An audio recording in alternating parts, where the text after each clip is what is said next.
Brilliance Audio presents The Secret One by Ruth Cardello, performed by Teddy Hamilton and Lydia Dornay. Weekends used to be something I looked forward to, but I'd begun to dread them. Funny how one event can turn so many lives upside down. "Nice to have you stick around for a change, Chris," Bob, my college bud, said as he motioned for the waitress to bring another round of beers. Neither of us were of legal drinking age, but Bob was a regular at this hole-in-the-wall bar and claimed the key to getting served was always leaving a generous tip. Since we hadn't been carded, I couldn't argue the point. Bob was a good guy, a good friend, but had been a horrible roommate. Thankfully, our friendship had rebounded the following year when we'd each gotten our own dorm rooms. Yeah, I downed half the beer in one gulp. Don't ask about anything I don't want to think tonight. "How's Sebastian?" Fuck. It was a fair question. Bob had attended the funeral for my sister-in-law a few months before. He knew my brother wasn't handling her death well. He's still struggling. So was I. Corisi was my first experience with losing someone close to me. It had taken a while to wrap my head around how someone could be there one minute, then gone the next. Corisi had been the sister I'd never had, and from the moment Sebastian had brought her home to meet us, she'd been one of us. Her loss had ricocheted throughout my family. At first, we'd all been in shock. My mother cried a lot. My father remained at her side, quieter than I'd ever seen him. My brother Sebastian held it together through his wife's funeral and the seemingly endless condolences that followed. I remember thinking he was stronger than I would have been. For him, I kept my emotions locked away as well.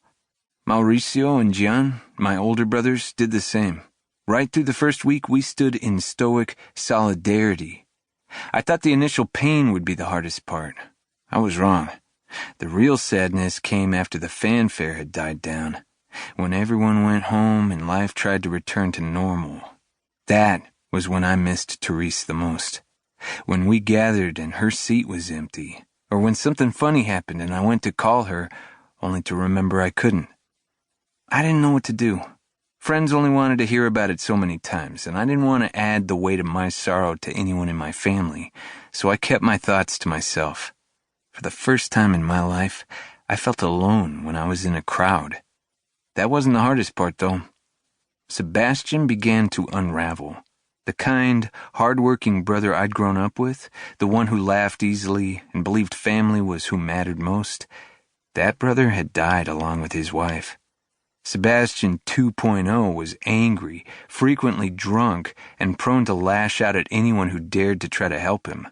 Not physically. I might have preferred that. I could have ducked to avoid those hits.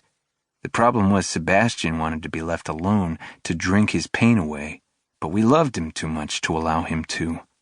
It wasn't pretty on either side. I'd never lost a wife and unborn child without warning.